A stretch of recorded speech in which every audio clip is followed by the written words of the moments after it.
Aku adalah anjing kurap. Karena itulah aku membunuh Munir.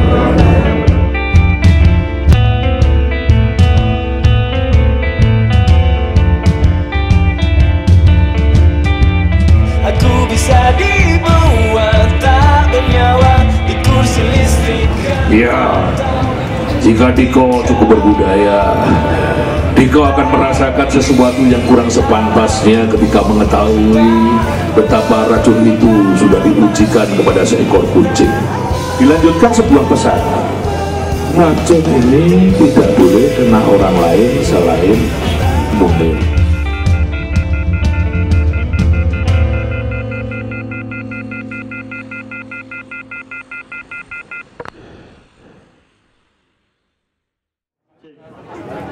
Assalamualaikum warahmatullahi wabarakatuh. Kalau biasanya kita berbicara tentang HAM itu adalah hak asasi manusia, maka detik ini kita bicara HAM, hak asasi Munir. Tepuk tangan dulu untuk Oma Munir.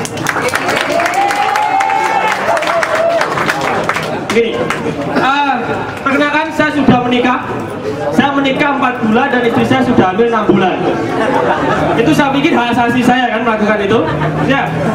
Jadi pada saat istri saya ini hamil 6 bulan kemudian melahirkan, itu kemudian saya ada hak asasi saya yang itu ternodai. Saya hak asasi saya adalah saya mendapatkan ketenangan, tapi ada banyak kemudian mbah-mbah sebelah rumah itu yang resek. Bilang begini, Wan, istrimu suruh banyak makan belut, biar nanti kalau lahir anakmu normal. Kalau lahirnya seperti belut perocot, begitu gak masalah. Yang ini susahnya kalau nangkep, ya kan? Perocot, anakku, ini kan perusakan, ya kan? Sebenarnya kalau biar lahir normal itu gak usah belut, cukup makan keong. Keong itu kan kalau biar keluar dari rumahnya kan cukup dikasih bau mulut kan. Sekarang kalau ada ibu-ibu yang mau melahirkan, Bu, buka. Nanti anaknya keluar kerembuk gitu. Masa? Tapi pada saat saya masih kecil, itu ada hak asasi saya yang itu ternodai. Apa? Hak untuk ingin tahu. Saya nanya ke mbah saya, Mbah, anak itu kalau lahir dari mana? Mbah saya jawab, dari kuping. Iku menungso pokok-pokok, ya kan? Congek, ya. Kalau memang ada anak lahir dari kuping, pasti lahirnya dibantu dengan cotton bud. Tusuk sini, das, anaknya lahir bros, gitu. Menakutkan. Dan kemudian pada saat bayi lahir, itu bayi itu memiliki sebuah hak. Hak apa? Hak untuk menyusui. Hak anak menyusui, ya. Pada saat bayi lahir itu ada namanya IMD, inisiasi menyusui dini. Inisiasi menyusui dini. Jadi bayi lahir normal itu langsung ditaruh di atas perut ibunya untuk nyari di mana susunya. Tidak boleh dipaksakan kayak charger laptop, coklat club gitu kan, nggak boleh. Jadi anak bayi itu kan kerembuk kan, itu nyari susu. Itu saya itu nggak tahan, kan lama banget kan kayak siput gitu kan. Ayo nak, sudah kelihatan itu loh bedunggu begitu loh ya. Sudah jelas, kamu jangan malu-maluin bapak kamu. Ini terang benderang kamu nggak tahu, bapak gelap gulit aja tahu kok ya. Begitu harusnya kan. Kerembuk. Ini inisiasi menyusui dini. Ini kalau ibu-ibunya ini orang biasa nggak masalah. Kalau susah itu kalau ibunya itu jupe. Tinggi banget ya, jangan lebar gitu kan, gitu kan. Ini menyesalkan. Ya, dan kemudian, kalau kita bicara tentang hak asasi sudah berapa menit mas? 2 menit 50 detik ya, kurang lama berarti. Baik, saya berbicara tentang hak asasi. Jangan dikorupsi loh mas ya, badan sampai gendut koruptor mungkin. Ya. Ini banyak yang makan soalnya ya. Jadi begini, kita bicara tentang hak asasi. Saya dulu itu kuliah itu 7 tahun 14 semester. Saya mahasiswa abadi ya. Jadi begini loh, kuliah 14 semester mungkin bagi orang itu gila nih, jijik ya. Tapi jangan salah, hanya orang-orang tertentu yang bisa sampai level 14. Iya. Iya, itu kan menyenangkan. Dan juga teman-teman harus paham ya, bahwasanya ada hak asasi. Kalau manusia itu kan punya hak asasi manusia. Di anggota tubuh kita juga punya hak asasi. Apa? Kita ini sudah mulai ternodai hak asasi kita dengan adanya hot pen. Hot pen itu kan semakin sini kan semakin tinggi. Ini kan eksistensi celana dalam kan mulai tergeser kan. Orang pakai hot pen itu kan mungkin begini kan masih enak. Pas duduk celana dalamnya nyalip. Set. Nggak boleh kan. masuk gitu kan. Lama kelamaan nih kurang 1 menit. Oh enggak.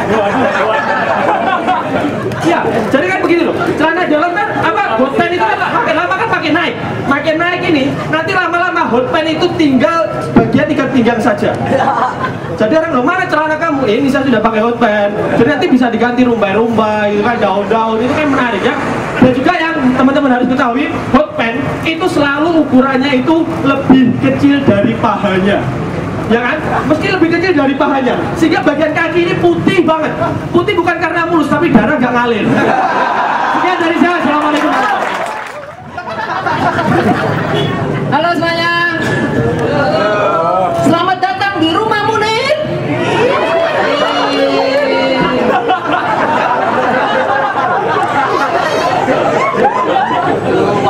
Nama saya Bang Fahri. Saya ganteng secara teori.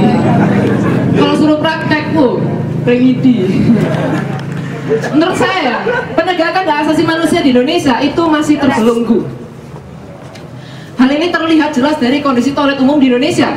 Di toilet umum kalian pasti sering melihat tulisan kayak gini, habis buang air harus disiram. Kita dipaksa untuk menyiram. Toilet ini otoriter.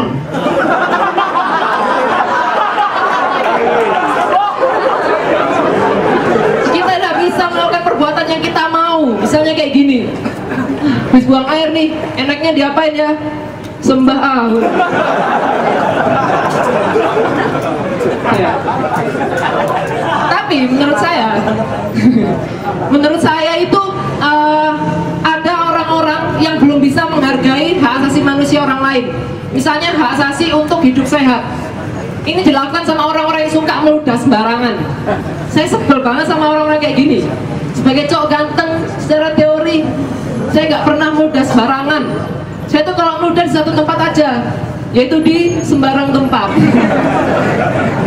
Asal kalian tahu ya, ludah itu mengandung banyak virus. Iya, ada infeksi, ada virus, ada HIV, TBC, HSBC, Nelfon C, Beyonce, banyak. Meskipun ini dianggap melanggar hak asasi manusia seseorang untuk hidup sehat, belum ada aturan yang jelas buat ngatur menghukum orang yang meludah sembarangan di Indonesia. Kalau di Inggris ya, meludah sembarangan itu didenda 2 juta rupiah. 2 juta rupiah, bayangin. Kalian kalau dibayangin kalau misalnya hukum ini diperlakukan di Indonesia, kalian meludah sembarangan sekali aja sama dengan kalian buang BB. Mudah sembarangan 3 kali sama dengan kalian buang iPhone. Mudah sembarangan 100 kali kalian bisa membeli hukum di Indonesia.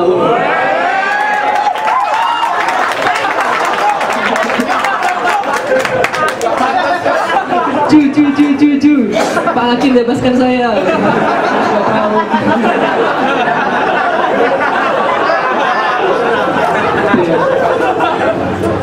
Terus ya, meskipun di beberapa sisi hak asasi kita itu dibelenggu, masih ada tempat yang memberikan kita hak asasi yang bebas, bahkan sebebas-bebasnya.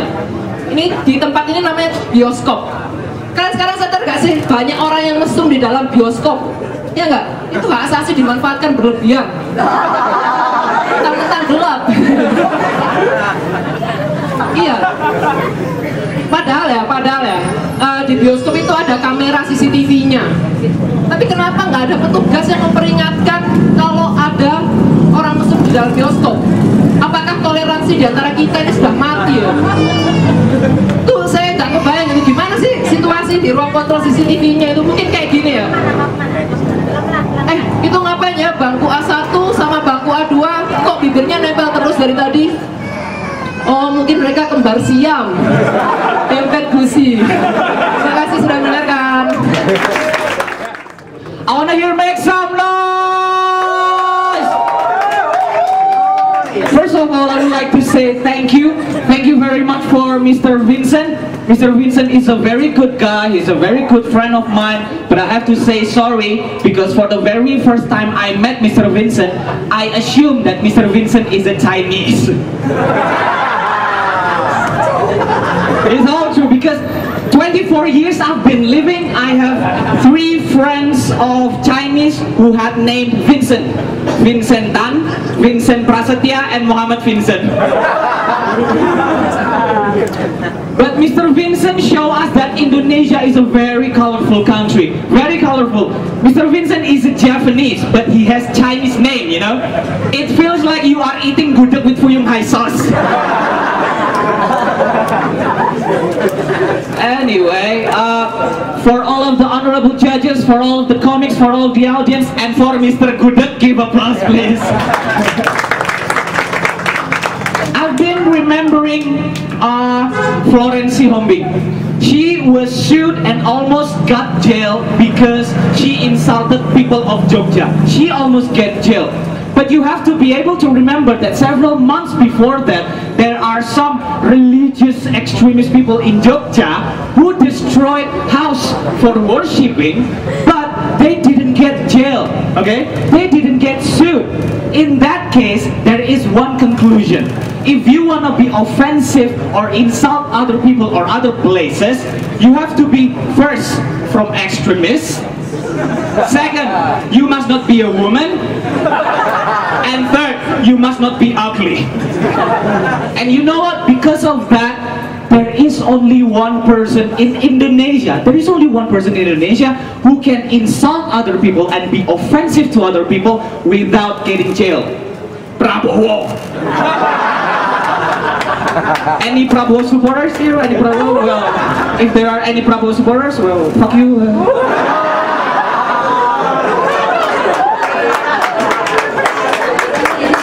You know what? Human right itself is very connected with something that we call today as law enforcement. Law enforcement. And let me explain to you how law enforcement in Indonesia deal with something very simple like marijuana. Okay?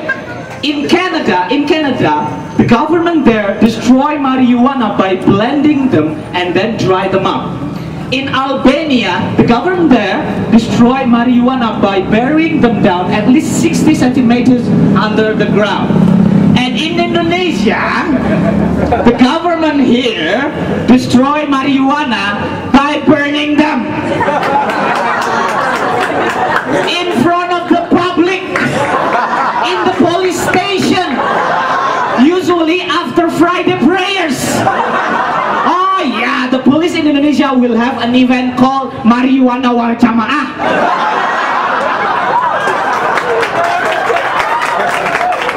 But this kind of fact, this fact actually is a good fact. It's a good fact because finally we can know that the government of Indonesia is actually understand about human right and equality. So finally, the marijuana can be enjoyed by everyone. And also, we don't, if we have marijuana, we don't need to hide that, okay? We just need to give it to the government. So the government will facilitate us to consume it together. This method, you know, execution of marijuana, this is not actually an execution. This is actually a celebration. I want to go there one day if there is one marijuana execution in Malang. I want to go there. Maybe my mom will ask, where are you going? I'm going to the police station. For what? Camping. Don't worry, mom, I will be at home immediately. After 5 days, if I remember, with Mr. Gudeg. Thank you very much. You have been a very good audience. Thank you very much. Thank you.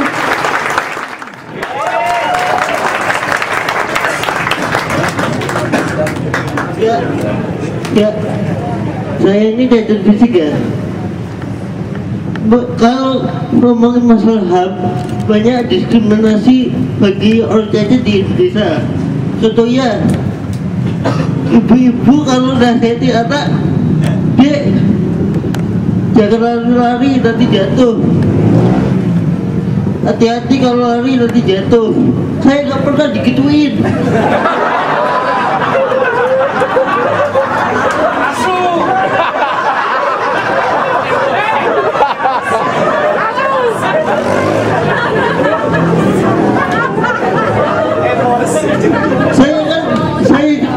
Saya juga pengen digituin. Dek, hati-hati kalau lari. Nanti saya jawab, Bu, hati-hati kalau ngomong.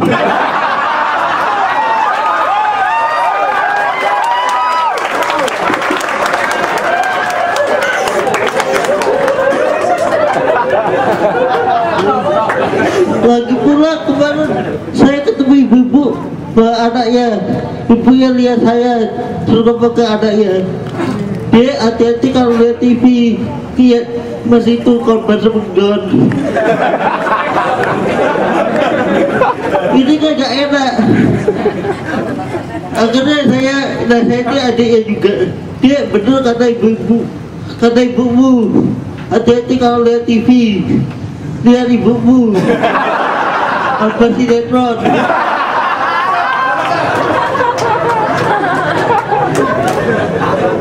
Lagi pula anak jajan kalau di sekolah capek harus pakai tenaga, minimal kalau pemerintah gak bisa bangun tenaga, bangun playbook lah. Kan enak tinggal muncul. Naiknya gimana ya tapi? Naiknya dikerak lawan tiap udara sambil mengeningkan cipta.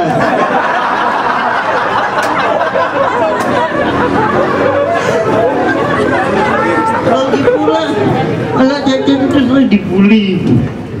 Bahkan toko kartun bully kita loh. Dora the Explorer. Pernah salah satu episode Dora bilang gini, maka kamu menemaniku mendaki gunung.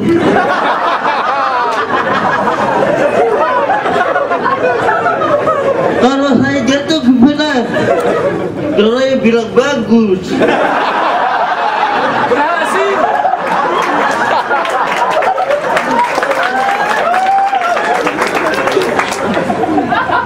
Lagi pula di Indonesia itu angkot itu sekarang sembung-sembung ya.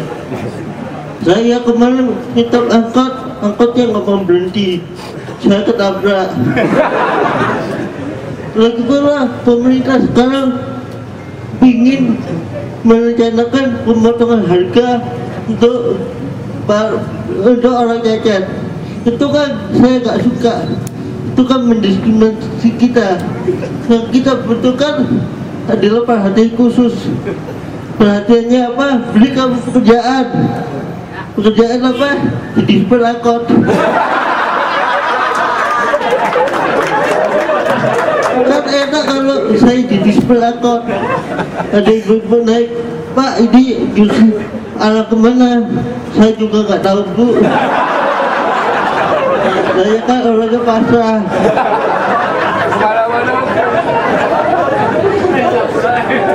Misalnya saya jadi supir angkot, saya nggak sengaja nubruk mobil orangnya bara-bara. Saya jawab, ih beraninya sama orang cacat.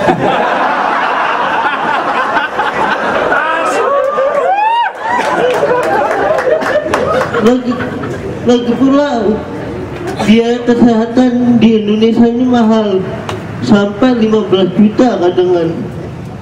Makanya karena itu saya gak sehat. Makanya saya gak kuat bayar. Tapi orang sehat itu udah mainstream. Jadi saya kepingin jadi ustadz supaya bisa membuka pengobatan alternatif buat saya sendiri. Ya.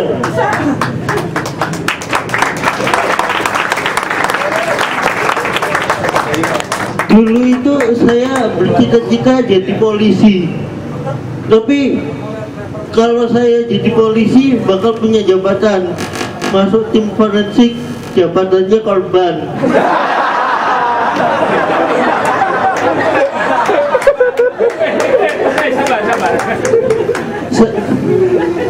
Coba bayangin ya kalau saya jadi polisi, ada yang laporan, Pak rumah saya kemalingan.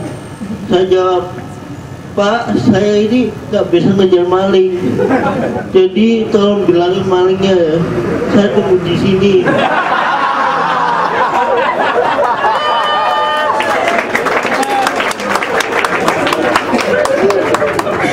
Saya ini juga pernah bercita-cita jadi aktor, tapi karena di Indonesia acting saya cuma 3, Pertama, sakit stroke. Kedua, ketabrak mobil. Ketiga, gelinding dari tangga. Tapi di Indonesia ini saya paling benci sama portal. Soalnya hal yang sepele bagi orang umum, bagi saya hal ekstrim. Melempati portal saja saya nggak bisa. Jadi portal saya anggap rival.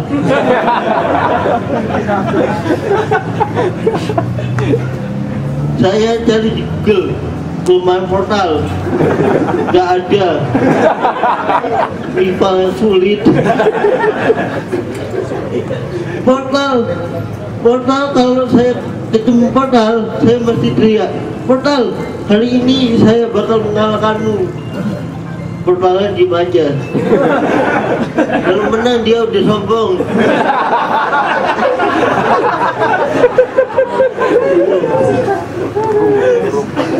Saya ini juga pernah bercita-cita jadi bintang iklan klinik Tongfang.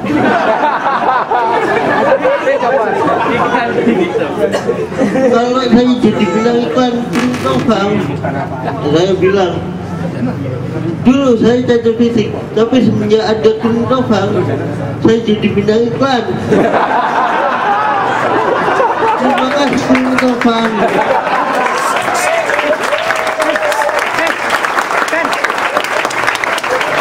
Ya, saya Daniel Diti, terima kasih.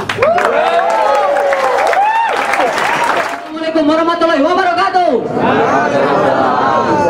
Selamat siang, wahai korban dari sandiwara pemerintahan. Melawan lupa 10 tahun ke belakang, yang baik dimusnahkan, yang jahat diberi tahta kekuasaan. Apa bedanya pemerintahan sama mantan?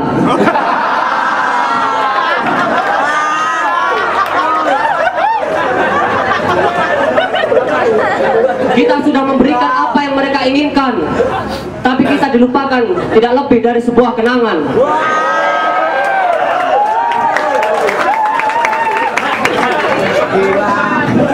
Keren kan? Kan. Oke. Selamat datang di negara di mana korupsi miliaran rupiah di penjara 4 tahun, sedangkan mencuri sandal jepit di penjara 5 tahun. Ini negara sudah gila. Iya kan? Bagaimana bisa sandal jepit lebih mahal daripada uang rakyat? Jangan-jangan itu ya, ada waktu Jumatan, ada orang itu sholat berangkat pakai sepatu, waktu pulang dia lihat sandal jepit, tuker udah lebih berharga sandal jepit. Atau ada orang nikah gitu, saya terima nikahnya dengan peralatan sandal jepit dengan suku cadangnya, apa-apanya. Atau juga ada gitu kan, ada bapak udah sekarat gitu kan, oh anakku, aku sudah tidak bisa bertahan di dunia ini lagi. Ayo ayahku, kau pasti bisa. Aku tidak bisa sendirian hidup di dunia ini. Tidak bisa, maaf. Dan aku juga minta maaf, aku tidak punya harta benda untuk aku wariskan. Tidak perlu harta itu, aku tidak butuh. Tapi anakku, di belakang rumah ada sandal jepit 1. Oke, tidak ada. Apa-apaan ya, sandal jepit lebih anu.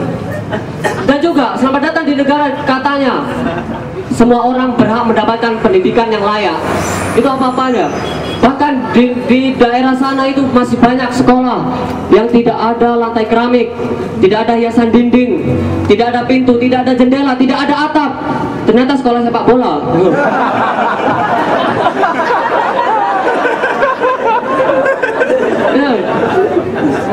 Dan juga bahkan ada yang mau berangkat sekolah pun itu perlu perjuangan. Pernah kalian lihat di TV mau berangkat sekolah melewati sungai yang deras dan dalam, hanya melewati jembatan tali, benar kan? Tahu?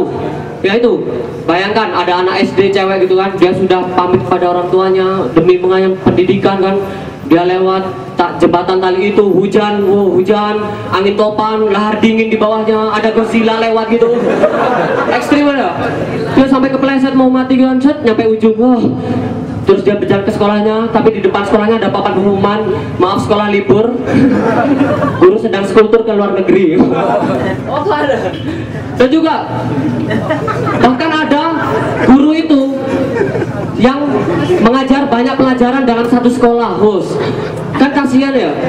Dia paginya matematika, bahasa Indonesia, ngajar bahasa Inggris, ngajar pendidikan agama Islam, agama Kristen, agama Katolik. Gurunya multi talent ya. Tahu semua agama. Aduh. Oh ya. Ayo bertepuk tangan dulu buat kalau mau Om Munir. Hey. Oh ya, bahkan karena pemerintah ini kurang perhatian terhadap generasi muda, dia sampai merebut hak anak untuk bermain. Ada gitu, ada anak setelah pulang sekolah dia tidak bermain, namun dia membantu perekonomian keluarga. Dia apa? Bekerja jadi dosen.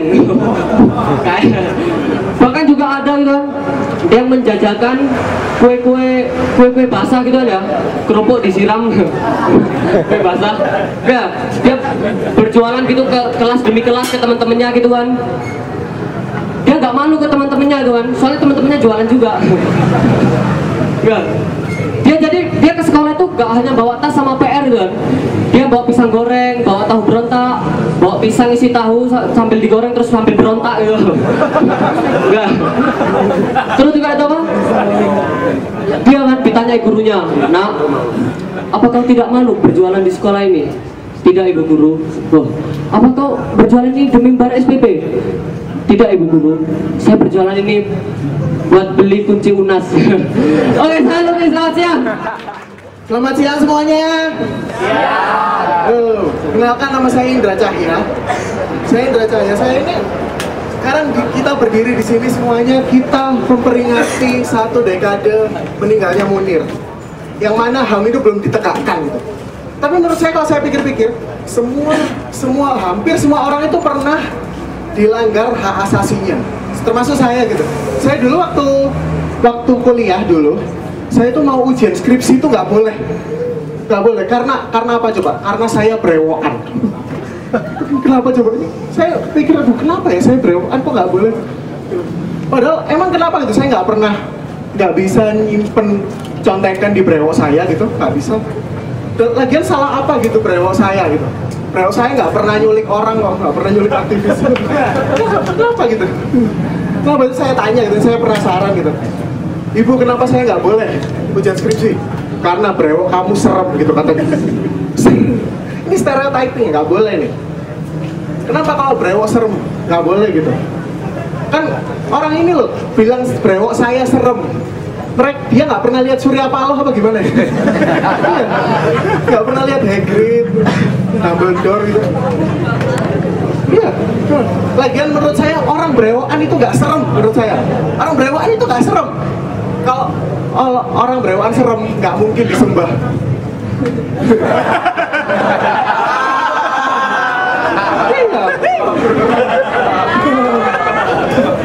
Minggu-minggu ibadah, "Duh, astaga, serem banget." Gak ada kan kayak gitu.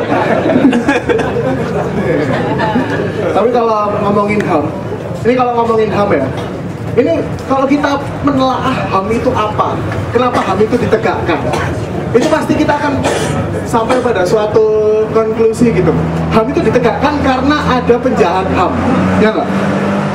Karena ada pelanggar HAM, ya kan? Nah, kalau kita ngomong, kalau ada kata penjahat HAM, di otak kita tuh yang muncul apa coba? Satu nama pasti. Siapa? Orang yang pernah nyulik aktivis, terus kabur. Tahu siapa? Atau orang yang, atau kalau nggak tahu, ini orang yang kemarin gagal nyapres terus ngambek lah. Satu nama. Tahu kan? Tahu. Ya udah kita sebut aja. Bukan. Tahu aja. Takut nyebut ya? Kalau kita sebut aja orang ini dengan sebutan Mr. P ya, Mr. P.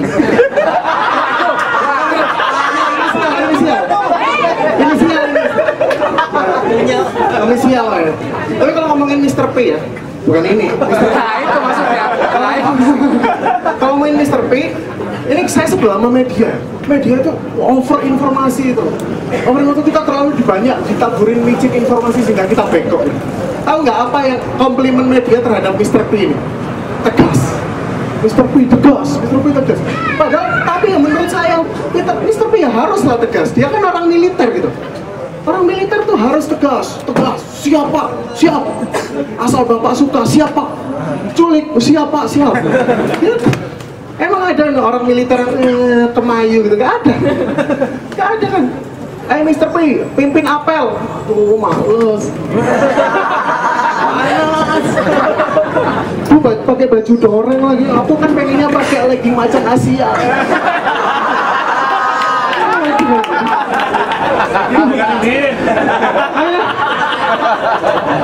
Iya kan harus tegas gitu ya.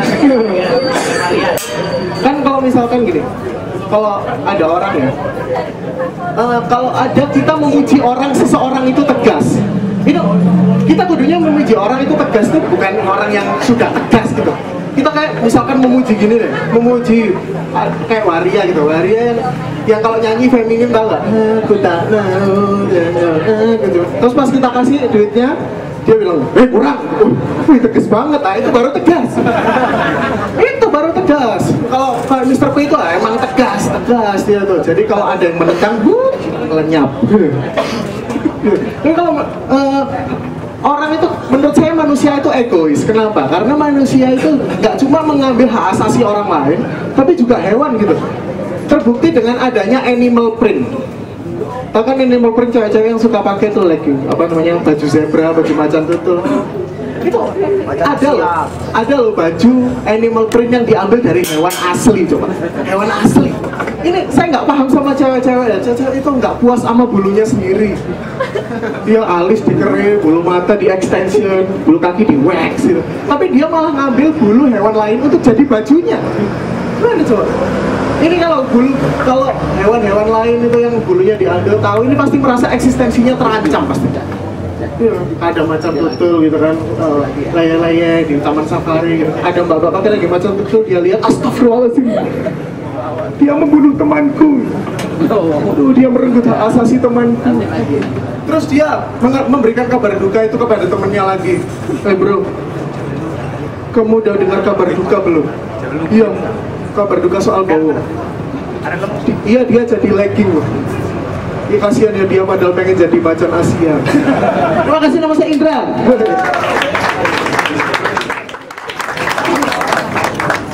Assalamualaikum warahmatullahi wabarakatuh. Selamat datang di Omah Munir. Ya, kita tuh sering ya, banyak orang menuntut hak mereka, namun merampas hak orang lain. Contoh simpel itu orang main petasan. Ya, itu yang nyalain mereka, yang kaget kita. Ya, kenapa nggak mereka nikmatin sendiri ya? Nyalain di toilet gitu ya. Bing! Ya, lebih nyaring, ada efek gemanya. Atau dinyalain di kantong ya. Ada efek darah-darahnya. Nah, gitu ya. Saya juga bingung sama tingkat kepuasan orang main petasan itu gimana. Mereka menyalakan, dilempar terus lari. Ya. Kalau emang gitu maunya, langsung aja beli, nyalain, lempar aja langsung ke situ ya. Dar. Ya. Aduh. Tepuk tangan buat Omah Munir. Waduh.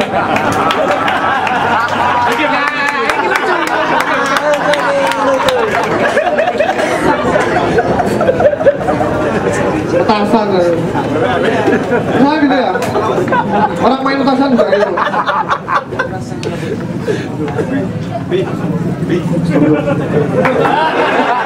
Lucu.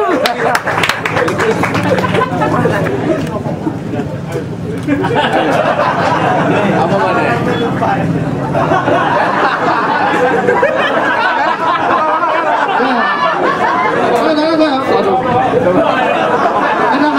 Ada hak lain.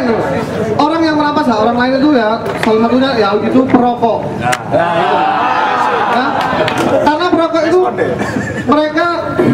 mereka merampas hak orang lain yang ingin mendapatkan oksigen yang segar. Ya.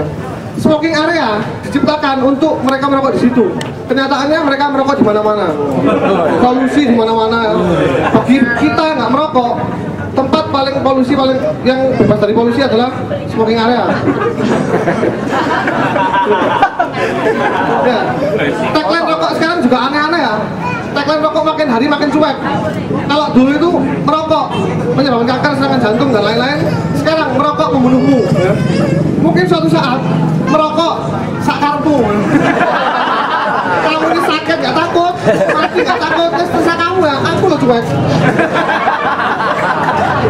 Aku cuek tapi aku sayang. Ya. Rokok juga gitu. Gambarnya itu nggak konsisten ya. Gambarnya rokok itu nggak konsisten. Gambarnya tulisannya kan merokok membunuhmu, tapi di gambarnya itu kayak nikmat banget misalnya. Nikmat banget. Seharusnya gambarnya itu orang mati tapi rokoknya tetap hidup. Ya. Itu buat bukti ya. Rokok aja nggak mau mati. Kalian ngapain mati demi rokok?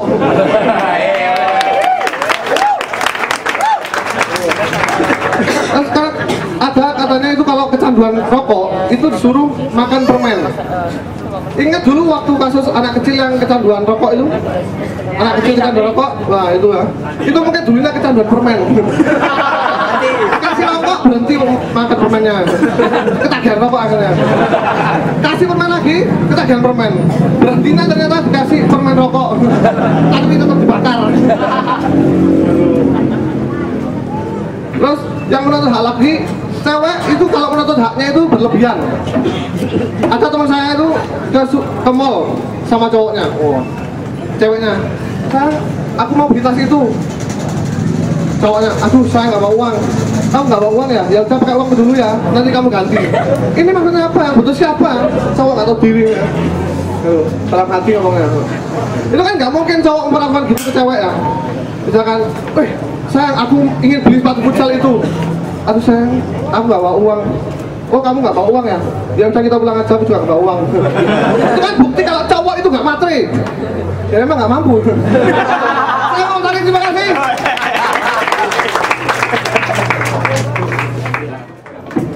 Assalamualaikum warahmatullahi wabarakatuh. Hamdan wa salaman amma ba'du. Oma Munir teman-teman, ini adalah satu tempat museum di mana kita untuk tahu sejarah tidak harus bayar mahal. Tepuk tangan buat Oma Munir. Luar biasa. Kemarin itu saya mau ke museum angkut tapi tidak jadi masuk. Karena kenapa? Hitungannya mahal, tiket masuknya mahal. 75.000 per kepala. 75.000 per kepala teman-teman, bayangkan itu baru kepala, belum tangan, belum kaki, batu ginjal 2. Mahal. Kecuali Oma Munir ya. Pelanggaran HAM teman-teman, menurut saya ini terbagi menjadi 2, pelanggaran HAM berat dan pelanggaran HAM yang biasa. Pelanggaran HAM biasa ini mencakup dengan pencemaran nama baik, pemukulan dan penganiayaan, baik fisik maupun mental. Makanya saya paling benci dengan orang-orang yang suka melakukan bullying dengan mempermasalahkan tinggi badan. Kenapa? Gara-gara tinggi badan teman-teman, gara-gara tinggi badan saya tidak pernah bisa jadi anggota Paskibra. Padahal itu obsesi saya sejak kecil. Obsesi sekali, saking terobsesinya saya tuh kalau latihan baris berbaris suka ciri-ciri waktu paling enak tuh pas mau sholat sama teman-teman gitu kan, luruskan soft dan rapatkan barisan. Para Tuhan yang Maha Esa, hormat gerak. Itu ibu saya kalau tahu pasti marah. Jamban, anak blogger, kamu ngapain ulang-ulang? Kita lagi latihan tante.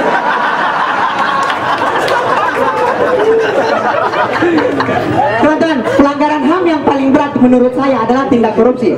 Sujiwo Tejo pernah bilang begini, orang yang melakukan korupsi sebenarnya adalah orang-orang yang melakukan pelecehan agama, karena mereka sudah tidak memikirkan agama mereka itu apa.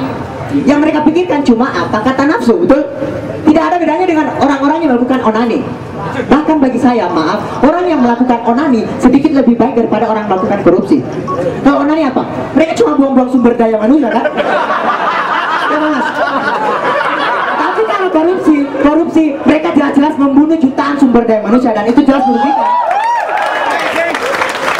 Dari sini teman-teman, dari sini saya berpikir bahwa sumber daya manusia yang terbuang sia-sia itu sebenarnya lebih layak hidup daripada koruptor-koruptor di Indonesia.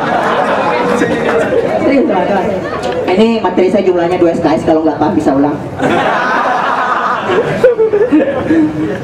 Berapa menit mas? Oh, baru coba, oke, masih ada satu lagi, oke. Pelanggaran HAM ini bisa juga terjadi dalam isu kesetaraan gender, di mana seorang cewek ini bisa jauh lebih egois daripada seorang cowok. Bisa. Contoh kecil, tidak usah jauh-jauh. Contoh kecil di toilet. kita lanjut di toilet. Kalau ada cewek di toilet cewek, kemudian ada cowok salah masuk toilet, yang jadi siapa? Cewek. Tapi kalau ada cowok di toilet cowok, kemudian ada cewek salah masuk toilet, yang jadi siapa? Cewek lagi kan? Ini membuktikan bahwa cowok tidak pernah dikasih kesempatan buat histeris.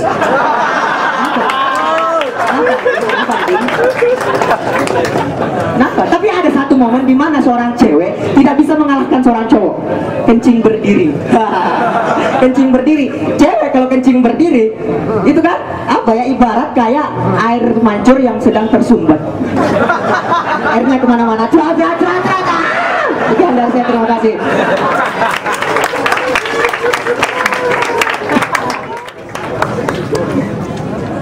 Assalamualaikum warahmatullahi wabarakatuh.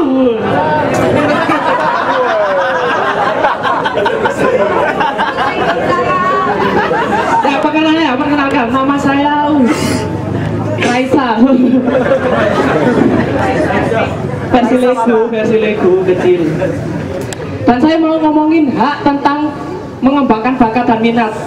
Orang tua kadang sering menghambat-hambati anaknya ya buat mengembangkan bakat dan minatnya. Contohnya saja, saya kemarin itu mau futsal kan, Bu saya mau futsal. Kamu jangan futsal. Kamu fokus sama kuliah kamu saja. Ibu saja yang futsal, Bu. Gitu ya. Tapi kalau dipikir-pikir omongan orang tua itu kan emang benar ya. Futsal itu kita bisa menghabiskan 10 sampai 20 ribu per hari.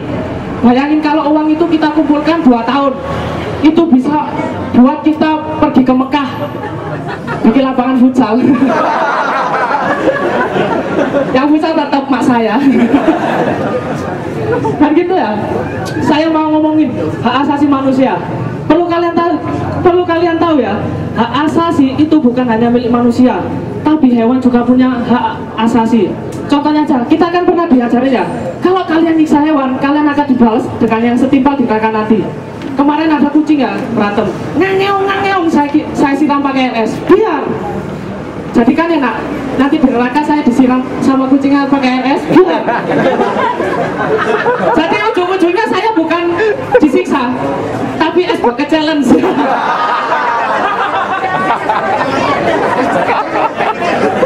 Enak di neraka es bucket challenge saya. Terus ya, ada banyak para pelaku pelanggaran HAM yang mereka ini bebas dengan bepergian. Saya kenapa? Hukum di Indonesia itu bisa dibeli. Contoh simpel, itu ketika kita ditilang, biasanya kan kita ditilang gini. Ini kenapa? Spion cuma 1, gak pakai helm. Ini juga lampu sen gak 2, malah 3. Ke kanan semua lagi. Ya Pak, maaf Pak, soalnya saya I stand on the right side.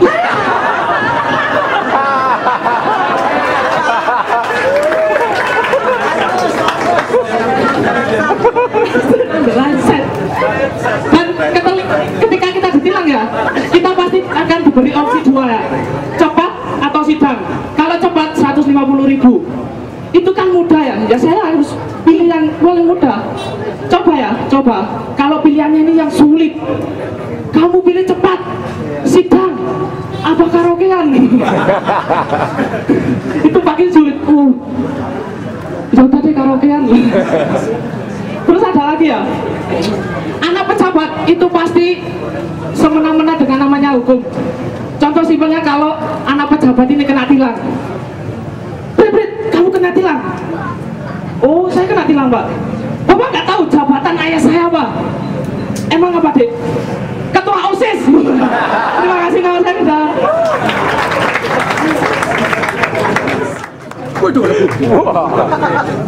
Ya, assalamualaikum warahmatullahi wabarakatuh. Terima kasih buat kalian semua yang sudah bertahan sampai sekarang. Tepuk tangan buat kalian semua. Perkenalkan dulu ya, nama saya ini Galang Aji dan saya Calo Villa. Jadi Calo Villa itu enak. Saya itu bisa mengangkat sedikit ekonomi keluarga saya. Dari yang dulu itu adik saya kalau berangkat sekolah selalu naik ojek, diboncengin tukang ojek, sekarang sudah bisa nyetir motor sendiri. Gantian tukang ojeknya yang dibonceng.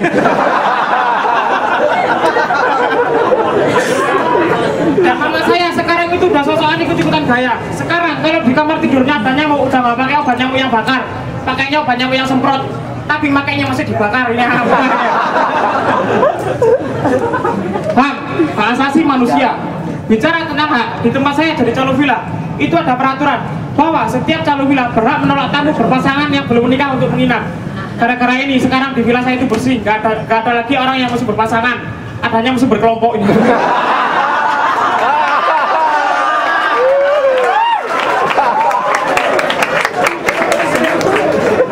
Padahal dulu sebelum adanya peraturan ini, orang masuk ke villa saya itu aneh-aneh dan liar-liar. Pernah suatu hari ada orang masuk ke villa saya itu ya, cowoknya satu, ceweknya dua. Terus ada lagi cowoknya dua, gantian ceweknya yang satu. Terus ada lagi cowoknya tiga, gak ada ceweknya ini.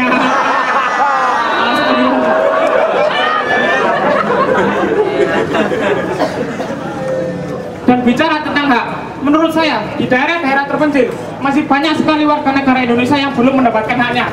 Seperti hak dasar, hak memilih agama, hak memilih presiden, hak memilih agamanya presiden. Ini yang belum ada.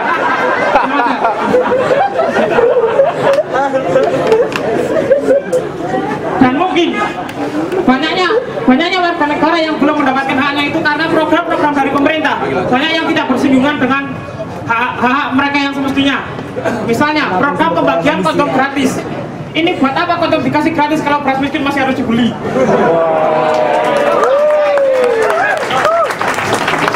Dan saya curiga, mungkin gara-gara ini sekarang kondom itu ada rasa-rasanya ya.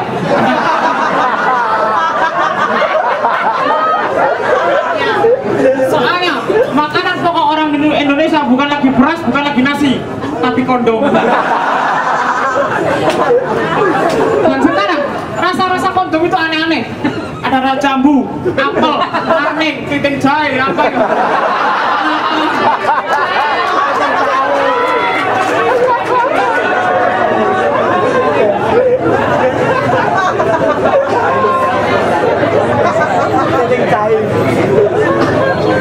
Tapi meskipun gedung sini, saya dulu itu pemain bola mata, pemain bola. Dan hak seorang pemain bola itu adalah mendapatkan gaji sesuai dengan apa yang dia lakukan terhadap timnya. Tapi dalam kenyataannya, banyak pesepak bola di Indonesia itu yang belum mendapatkan hak mereka yang semestinya. Ada yang gajinya sampai nunggak 1 bulan, 2 bulan, bahkan ada yang sampai bayar, soalnya dia penonton gitu. Jadi wajar ya kalau timnas kita sekarang itu banyak sekali menelan kekalahan. Dan saya melihat di banyak media, penyebab kekalahan timnas itu karena kita tidak memiliki striker yang haus gol. Menurut saya kita punya striker yang haus gol dan bisa mencetak gol yang lebih banyak. Cuman mereka lagi ikut program KB pemerintah, 2 gol lebih baik gitu.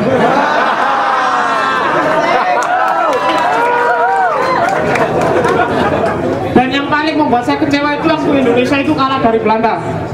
Dan media itu terlalu mengekspor berita tentang kekalahan tersebut. Menurut saya harusnya media itu sedikit membuat berita-berita positif. Misalnya Indonesia berhasil menahan imbang Belanda sampai menit 10 gitu. Atau mungkin Buasa Losa menjadi pemain terbaik karena berhasil memecah-aceh pertahanannya sendiri gitu. Atau mungkin Bambang Pamungkas berhasil menjadi man of the match karena berhasil melakukan 18 kali tembakan ke arah penonton gitu. Terima kasih.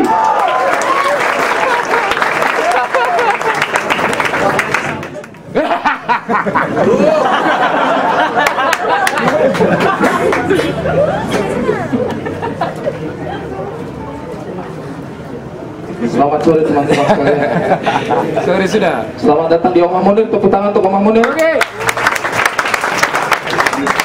Hari ini 10 tahun kita memperingati kembalinya Munir. Kembalinya Munir ilahi, semoga bisa memberikan perjuangan Munir ini jangan sampai tersia-siakan. Saya tuh tidak tahu, sulit saya mau stand up komedi di sini kalau misalnya bicara tentang Munir, karena kita bisa stand up komedi bicara segala macam hal ini, semuanya itu tidak lepas dari perjuangannya Munir. Maka mari kita berikan aplaus yang paling meriah untuk Munir. Dan saya siang hari ini mau mengutuk kegagalannya Presiden SBY. Saya mengutuk kegagalannya Presiden SBY karena menurut saya yang paling bertanggung jawab untuk mengusut, bukan bertanggung jawab sih, karena yang janji sendiri kan dia ya. Yang janji sendiri kan dia ya untuk mengusut tuntas kasus Munir. Tapi sampai dia sudah mau lengser juga belum ada tanda-tandanya juga kasus Munir mau dibawa kemana itu. Dan memang bukannya apa-apa ya, saya tuh kecewa dengan model presiden yang seperti ini karena dia itu kebanyakan pelin-pelan. Saya kasih contoh, dan pelin-pelannya dia itu selalu merugikan rakyat. Kecil. Saya kasih contoh satu pelin-pelannya dia merugikan rakyat kecil. Sekitar pertengahan tahun akhir tahun 2011 itu pemerintahan SBY mau menaikkan harga BBM. Pernah ingat gak yang mau menaikkan harga BBM? Wah, itu pas BBM sudah mau naik, tiba-tiba didemo sama rakyat. Kemudian BBM tidak jadi dinaikkan. Nah, ini merugikan rakyat. Selalu merugikan rakyat. Yang pertama dirugikan adalah rakyat kecil. Pada saat dia bilang BBM mau naik kan harga-harga langsung naik kan? Harga langsung naik, woi, mau segala macam. Terus pada saat itu juga di lain sisi ada rakyat kecil yang melakukan penimbunan BBM. Iya kan? Ada yang melakukan penimbunan BBM. Ternyata beberapa hari kemudian BBM tidak jadi dinaikkan. Nah, ini pikirkan perasaannya orang-orang yang menimbun BBM ini. Pikirkan perasaannya orang-orang yang menimbun BBM. Mereka itu rakyat kecil loh. Dan mereka itu tidak bisa menuntut haknya, men. Tidak mungkin penimbun BBM tiba-tiba turun ke jalan, naikkan BBM. Gara-gara pelimpannya dia. Makanya kita sih sedikit berharap mudah-mudahan di era kepemimpinan Pak Jokowi ini kasus Munir bisa terselesaikan. Satu, Pak Jokowi sudah janji atau belum sih? Ya udah, nggak usah janji, yang penting dilaksanakan aja ya. Saya tuh bersyukur sekali. Apalagi rivalnya Jokowi ini adalah orang yang kita sangka bersama-sama bertanggung jawab dengan kepergiannya Munir. Itu kemarin pemilihannya Jokowi itu menurut saya pemilihan yang paling berat. Saya saja yang golput itu turun tangan langsung. Menurut saya kemarin itu adalah pemilihan yang paling berat karena diwarnai dengan berbagai macam fitnah-fitnah. Kalian lihat kan? Itu salah satu yang saya paling cermati itu adalah fitnah-fitnah. Ini yang saya bilang. Ini mudah-mudahan pendidikan demokrasinya kita jangan seperti itu. Jangan kita selalu gampang percaya dengan fitnah-fitnah. Kemarin tuh Pak Jokowi itu segala macam difitnah. PKI lah, komunis lah, kurus kerontang lah, agama lain lah, terlalu banyak. Dan fitnah-fitnahnya ini kadang-kadang sudah tidak masuk akal. Kadang-kadang hal yang tidak ada diada-adakan. Pernah lihat tidak fitnah-fitnahnya Pak Jokowi yang menggunakan alat-alat Photoshop? Iya kan? Pak Jokowi tidak pernah ke suatu tempat tiba-tiba dipakai Photoshop ada di situ. Oh, ini menurut saya orang-orang yang otak-otaknya pakai Photoshop ini memang tidak ada rasa cintanya dengan tanah air. Karena menurut mereka mungkin Photoshop itu bisa menyelesaikan masalah bangsa, padahal kan tidak. Kan tidak mungkin juga misalnya kita mau perang sama Malaysia. Tiba-tiba kita edit pakai Photoshop, tentaranya kita jadi banyak. Ya, tidak mungkin juga ya. Atau misalnya di Indonesia Timur terjadi kelaparan, edit pakai beras, Photoshop banyak, selesai masalah. Tidak mungkin. Dan menurut saya kalau kita mau bicara fitnah, jangan gampang percaya fitnah. Karena kalau saya mau percaya fitnah, saya juga akan menjadi kerdil pikirannya saya. Banyak fitnah-fitnah yang berselebaran tentang lawannya dia juga. Misalnya fitnah kalau Pak Prabowo itu bijinya cuma satu. Itu kan menurut saya fitnah juga. Meskipun saya tidak tahu benar apa salahnya. Mungkin bisa jadi benar. Besar kemungkinan ya. Tapi saya tidak mau percaya karena menurut saya itu fitnah. Tapi saya pikir, bayangkan kalau misalnya fitnah ini dilempar ke permukaan sama publik. Kan pendukungnya Jokowi fitnah, wah jangan pilih Prabowo, bijinya cuma satu. Jadinya kan tidak enak kan. Terus dia jadi gundah gulana. Dia datang sama Weh, itu sekarang ada fitnah beredar tentang biji saya, bagaimana cara mengatasinya? Tenang Pak, kita sudah atasi. Atasinya bagaimana? Kita sudah sebar Photoshop tentang biji Bapak.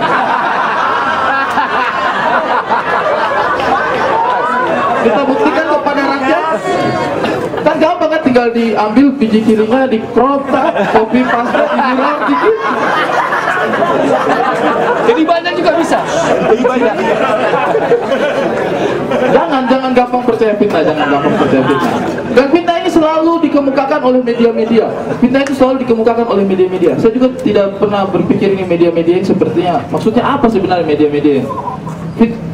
Berita-berita yang tidak ada, yang tidak ada sangkut pautnya kadang-kadang diangkat di permukaan. Ada satu contoh berita ringan, tapi itu masuk ke dalam pikirannya saya bilang, ini apa maksudnya berita ini? Beritanya ringan, tapi saya itu terganggu dengan berita itu. Di Malang kejadiannya. Ada yang tahu penemuan granat di Malang? Ya. Ada yang tahu? Nah, tahu nggak? Nah itu penemuan granat di Malang. Tapi beritanya apa coba? Sedang asik BAB Ngadiman menemukan granat. beritanya kayak gitu, sedang asik di AB, Ngadiman menemukan granat. Ini jadi saya bertanya-tanya, apa yang terjadi? Apakah Ngadiman lagi duduk jongkok? Tiba-tiba keluar granat. Pokoknya beritanya itu sangat memprovokasi. Dan satu hal yang bikin saya tertarik di situ adalah kata-kata asik. Namanya berita itu fakta aja yang disampaikan. Kenapa harus ada opini di situ? Maksudnya, kecuali kalau itu memang betul fakta. Tapi dari mana dia tahu? Apakah wartawannya bertanya langsung sama dia? Ya? Pak, Bapak yang menemukan granat? Iya Pak. Pada saat itu Bapak sedang apa? Sedang BAB. BAB-nya asik tidak? Kenapa harus ada kata-kata asik di situ ya kan? Ini sebenarnya berita tentang penemuan granat atau Pak Ngadimin pencernaannya lancar kita tidak tahu. Atau mungkin memang dia melakukan observasi pada saat itu, kebetulan wartawannya lihat gitu kan. Jadi pada saat Pak Ngadimin itu menemukan granat, dia memang lagi BAB dan BAB-nya itu memang lagi asik kan. Apa orang BAB-nya asik gitu? Sedang asik BAB. Ada orang asik. Terus saya itu terima kasih sekali sama Munir karena berkat perjuangannya Munir kita akhirnya terlepas dari rezim Orde Baru. Karena rezim Orde Baru itu, ya ampun, kalau mungkin ada yang bilang ingin kembali ke zaman enakan zamanku, saya bilang ya fuck you lah, mungkin kamu merasakan. Kita yang di timur sana, kita orang di Indonesia Timur itu, sengsara banyak dengan Indonesia, dengan rezim Orde Baru, diperbodohi lah. Dan sebenarnya orang timur itu yang banyak jadi korban HAM kalau di Indonesia ya. Kita tuh kadang-kadang jadi korbannya 2 kali. Kadang-kadang saya bisa merasa sedikit kecil hati jadi orang timur, karena saya itu kan lahir di sana, besar di sana.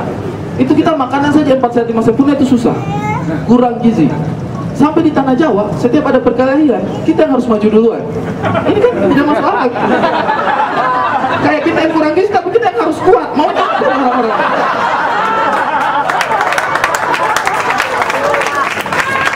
Kita yang kurang gizi, tapi tetap kita yang harus kuat. Dan jujur saja, selama zaman rezim Orde Baru itu Indonesia Timur itu ditinggalkan. Bukan tertinggal ya, tapi ditinggalkan. Banyak hal ketinggalan sana. Dan saya juga mengalami masa kecil yang sangat keras selama zaman Orde Baru. Itu saya itu sampai harus cari uang sendiri. Saya harus cari uang sendiri. Tapi untungnya saya ini kan pintar ya. Memang ada bakat apa ya, pengusaha, wirausaha dari kecil. Saya waktu dulu untuk membiayai SMA, jajannya saya itu waktu di SMA kan zamannya saya itu masih VCD. Nah, untuk membiayai sekolah dan jajannya saya itu saya berusaha menyewakan VCD porno di dalam sekolah. Ya jangan diketawakan, namanya juga usaha ya. Laku. Yang penting kan halal ya. Tapi menyewakan VCD porno di dalam sekolah itu tidak sesederhana yang kita pikirkan. Karena di dalam sekolah kan tertib kan, memang konsumen banyak. Tapi tantangannya juga besar. Itu guru-guru itu paling suka cari kita punya VCD porno itu. Untungnya saya punya otak. Akhirnya untuk menyembunyikan barang dagangan kami itu, kalau yang sekolah zaman dahulu mungkin masih ada gambar pahlawan, tidak tahu sekarang. Itu ada gambar pahlawan, biasa direkatkan tuh hanya di atas dengan di bawah. Kemudian akhirnya ada rongga-rongga di situ kan. Nah, disitulah biasanya gambar-gambar VCD porno itu kita sembunyikan. Cuma ini agak sedikit merusak memori saya. Karena apa? Karena saya jadinya kurang menghargai jasa para pahlawan. Soalnya kalau ada orang datang tanya, ada yang saya, anak murid datang tanya, Ari, ada yang baru kan?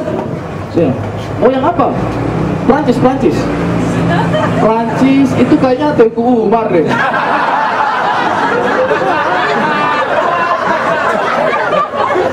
Kalau ada yang datang, Ari, ada yang baru Ari. Apa? Mau yang apa? Yang Cina, yang Jepang. Yang Jepang itu kayaknya R.A. Kartini deh. Sekarang saya kalau lihat gambarnya R.A. Kartini itu kepikiran Imochi.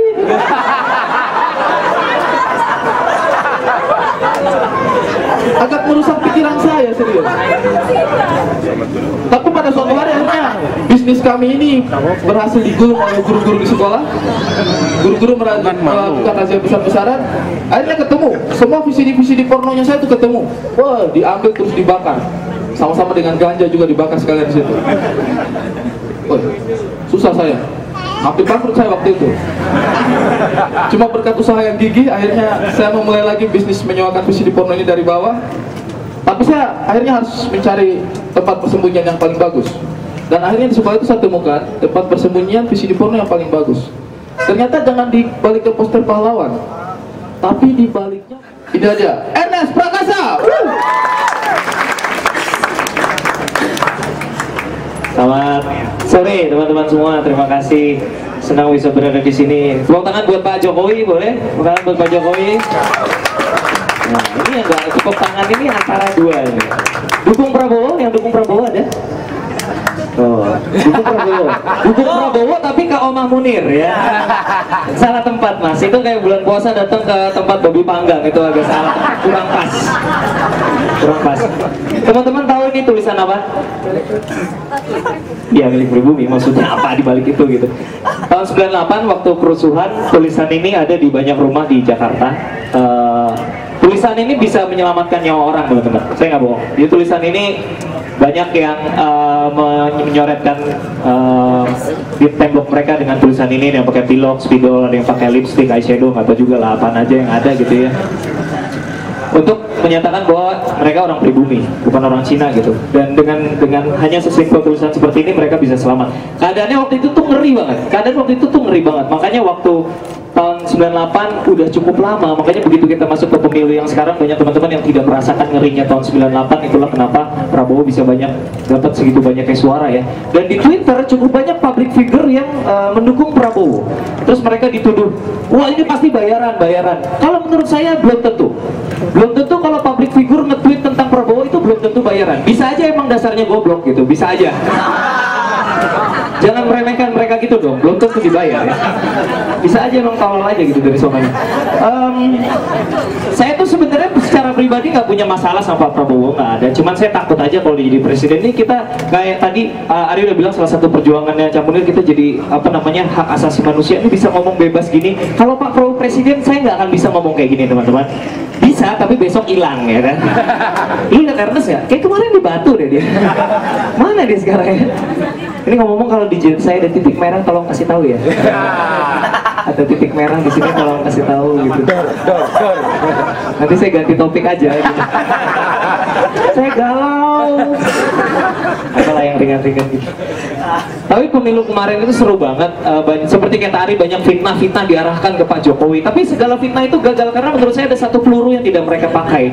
Pak Jokowi dibilang Kristen, dibilang Cina, dibilang segala macam. Mereka nggak pakai fitnah ini. Harusnya mereka pakai fitnah ini. Bilang kalau Pak Jokowi itu gay. Kenapa nggak ada yang pakai jurus itu coba? Bilang aja Pak Jokowi itu gay. Kemarin maju sama Ahok pilkada soalnya dia suka yang oriental gitu, putih-putih mulus gitu. Ini pahanya Ahok mulus pasti, yakin gue. Dor. Oh, merah-merah. Oh, gue berasa Marcus Horizon. Ya tapi beneran, maksudnya kalau Pak Jokowi dibilang kayak gitu ya, paling Ibu Megawati akan astagfirullahaladzim gitu kan. Tapi kan Guru Soekarno Putra akan bilang alhamdulillah. Apa lumayan. Habisnya banyak yang nyamain Prabowo, mengingatkan mereka akan Soekarno. Sama Prabowo sama Soekarno cuma punya satu anak laki-laki yang ngondek, udah itu doang persamaannya. Beda gitu, sama-samain gitu. Tapi gua punya satu kesamaan sama Pak Prabowo, jujur. Kita sama-sama benci asap rokok. Gua nggak kuat banget sama asap rokok. Makanya Mas Butet gua usir. Mana Mas Butet? Tapi gua ngipas aja. Enggak, tapi gua sama Pak Prabowo. Pak Prabowo juga sangat benci sekali asap rokok, teman-teman. Ada satu kejadian pada waktu lagi syuting. Teman-teman yang film pasti tahu ceritanya. Jadi beliau datang ke lokasi syuting. Ini udah bilang, udah semua kru udah di brief, teman-teman. Nanti kalau ada Pak Prabowo jangan ada yang rokok. Dia benci sekali asap rokok. Siap. Tiba-tiba pas beliau datang ke lokasi syuting, ada yang rokok. Entah dia mencari adrenalin atau apa gitu ya. Entah motivasinya apa gitu. Tapi dia ngerokok, teman-teman. Dan kalian tahu apa yang terjadi? Digampar, ditempeleng. Backhand lagi ya kan? Backhand namanya. Buah gitu. Bener, ini kisah nyata loh. Buah gitu. Tamparan mantan ketua Kopassus. Lumayan. Lu lihat tangannya gede banget, tangan dia. Lumayan. Tapi ada tapinya, mungkin dia merasa bersalah atau gimana gitu ya. Setelah kejadian itu, ajudannya nyamperin orang yang digampar, dikasih amplop isinya uang 1 juta, teman-teman. sebagai tanda perasaan bersalah, permohonan maaf. Jadi ini hikmah dari kejadian ini adalah untung syutingnya cuma sehari, karena kalau syutingnya 2 hari besok semua orang akan ngerokok di tempat itu ya pasti ya. Ibu-ibu, anak kecil gitu ya. Pak Prabowo Gampar dong. belum bayar kosan Pak. Pak, bikin lingkaran Pak.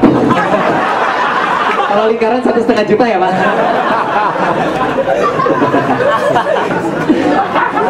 Ada kesamaan sama Pak Prabowo itu doang satu kali. Habis katanya beliau kalau kampanye naik kuda, nggak apa-apa dong naik kuda, dia kan turunan Pangeran Diponegoro katanya gitu. Kalau menurut saya sih bukan masalah dia keturunan siapa, masalahnya karena kelakuan dia udah berapa garis keturunan yang hilang di tangan dia gitu kan, itu kayaknya lebih penting kalau menurut saya gitu. Nggak usah ditopokin nggak apa-apa. Pemimpin kita sebentar lagi ganti, kayaknya ada yang lagi galau di istana ya. Bentar lagi, bukan Pak SBY, bukan, yang lagi galau di istana adalah Bu Ani ya. Pak SBY gue rasa udah legowo. Bu Ani kita bentar lagi akan lihat foto-foto kardus terus ditaruh Instagram gitu kan. Kardus sudah dilakban gitu, tulisannya it's so hard to say goodbye. Gak rela gitu dia meninggalkan istana ya. Tapi setelah melihat dia galak di Instagram tuh gue baru sadar, oh ini mungkin kenapa presiden kita tuh kayaknya unyu-unyu gitu ya. Jenderal tapi unyu gitu. Mungkin kalau punya istri terlalu galak tuh jadinya gitu ya. Jadi gue kalau ketemu Pak SBY gue pengen I feel you bro. Sebagai suami gue paham. Abisnya nggak gini loh, kan katanya kalau militer itu tegas, tapi kenapa Pak SBY itu kayaknya mellow banget gitu. Dia tuh pernah perang apa enggak dulunya ya? Pernah ikut perang nggak? Kalau gue rasa kalau dia ikut ke medan perang, diterjunkan, terjun ke medan perang, tentara yang lain pada perang, mungkin dia di tenda nulis diary gitu. Teman-temannya pada perang, dia nulis diary gitu. Dear diary, hari ini temanku Joni kakinya ketembak. Sedih sekali, gitu ya. Terus dibikin jadi lagu gitu. Ya tapi kita rindu sosok pemimpin yang tegas gitu. Makanya kenapa salah satu alasannya itu menurut saya, kenapa salah satu alasannya Ahok itu bisa mendapat simpati rakyat banyak karena dia tegas gitu. Jadi di sini ya setuju ya, Pak Ahok jadi presiden, setuju ya semuanya ya? Gak apa-apa dong, kasih kesempatan. Barack Obama aja bisa jadi presiden di Amerika Serikat setelah negaranya 200 tahun merdeka, tapi jadi Ahok udah jompo. Gak apa-apa, tapi nanti foto presiden kan keren. Kalau presiden biasa gini kan, SBY kan, kalian tahu foto Pak SBY kan selalu senyum-senyum kentang gitu kan, senyum-senyum nanggung gitu, kayak senyum-senyum nahan cepirit gitu kan. Kenapa nggak lepas aja senyumnya, gue gregetan. Kalau Pak Ahok mungkin jadi presiden, fotonya di dinding nggak akan gini, dia akan gini. Pakai baju kungfu gitu ya. Terus pernah ada yang nanya sama gue gini, Nas lu kan dukung Ahok, kok lu gak dukung Haritanu waktu zamannya pilkada lagi, pilpres lama ya Pak Haritanu gitu. Tahu Pak Haritanu kan ya? Ya maksudnya gini loh, emang mentang-mentang Cina terus mesti gue dukung gitu. Emang sih sama-sama Cina, cuman kan beda gitu ya. Emangnya karena sama-sama Cina tuh sama-sama bagus. Emangnya semua telepon karena sama-sama bisa dipakai nelfon, emangnya semua telepon sama? Enggak kan? Iyalah, Ahok itu ibaratnya iPhone. Haritanu tuh Mito, beda. Jangan dibandingin. Nggak bisa mentang-mentang sama-sama Cina terus dibanding-bandingin gitu. Nggak bisa gitu lah. Ya. Tapi ya seperti yang kalian ketahui, yang saya sudah bilang ulang-ulang, akhirnya agenda kami kesampaiannya teman-teman ya. Ya, misi underground kami menempatkan Ahok di DKI 1 sudah tercapai ya. Ibu kota telah kami kuasai.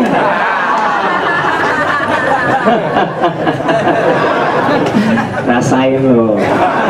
Walah, dari kecil Cina. Gubernur Cina anjing. Apa? Gue dari kecil tinggal di Jakarta ya, nggak pernah mimpi punya gubernur Cina beneran. Nggak mungkin, mana mungkin bisa gitu. Tapi ternyata kejadian juga. Mungkin kita tunggu gebrakannya lah. Mungkin dia akan bikin FPI tandingan gitu ya, Front Pembela Imlek. Kita nggak tahu. Bisa aja. Mungkin yang akan berubah adalah PRJ ya, Pekan Raya Jakarta yang identik dengan makanan khas Betawi gitu, kayak misalnya asinan, terus rujak Betawi, kerak telur gitu ya. Mungkin itu akan berubah tahun depan. Mungkin kita akan lihat kayak kue tiaw sirang gitu ya, terus sate babi gitu ya. Apa? Tapi yang pasti terakhir ya soal Ahok. Jadi gini, gue pernah baca suatu berita tentang dia. Ini gue baca di detik.com. Tadinya ini hoax kayak, tapi kayaknya ini bener. Jadi diberitakan bahwa waktu Pak Ahok masih kecil, dia pasti waktu namanya balita kan nyusu ya, ASI gitu. Katanya kadang-kadang dia nyusu sama ibunya, kadang-kadang dia nyusu sama neneknya. Pas baca, apa iya ya, apa benar gitu. Tapi mungkin aja, itulah mungkin menjelaskan kenapa dia begitu gagah berani. Nyusu sama ibunya, nyusu sama neneknya. Berarti dari kecil dia udah mengkonsumsi ramuan kuno gitu. Bayangkan kekuatan yang dia miliki. Nyusu sama ibunya, nyusu sama neneknya. Ini berarti dari bayi, ASI yogurt, ASI yogurt, ASI yogurt. Sama-sama, terima kasih.